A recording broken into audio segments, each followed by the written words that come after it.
কুণালকে কুরুচিকর মন্তব্য, শিশির অধিকারীকে সমন আদালতের কুণাল ঘোষকে কুৎসিত ভাষায় আক্রমণ করেছিলেন সাংসদ শিশির অধিকারী। পাল্টা মানহানির মামলা করেছিলেন তৃণমূলের রাজ্য সাধারণ সম্পাদক। সেই প্রেক্ষিতে সোমবার শিশির অধিকারীরে সমন পাঠাল কলকাতা নগর দায়রা আদালত। 11 মার্চ কোর্টে হাজিরা দিতে হবে কাঁথির সাংসদকে। সোশ্যাল মিডিয়ায় একথা জানিয়েছেন কুণাল। তবে সমনের নথি এখনও হাতে পাননি বলে জানিয়েছেন শিশিরের আইনজীবী।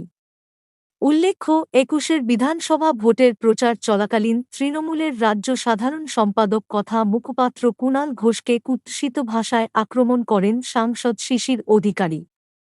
এরপরই মানহানির অভিযোগ তুলে শিশিরসহ 3 জনের বিরুদ্ধে আদালতের দ্বারস্থ হন কুণাল ঘোষ।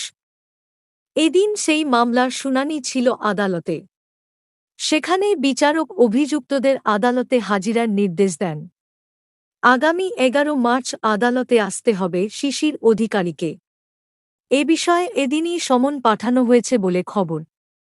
যদিও কাঁথির সাংসদের তরফে দাবি করা হয়েছে, আদালতের কোনো সমন মেলেনি।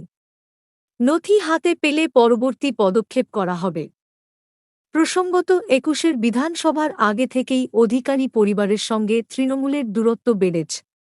শুভেন্দুর বিজেপিতে যোগ দেওয়ার পর সেই ফাটল আরও চড়া হয়েছে। বারবার দলের মুখপাত্র কুণাল ঘোষকে নিশানা করেছে অধিকারী পরিবার। এবার তারই খেসারত দিতে হচ্ছে সাংসদ শিশির অধিকারীকে।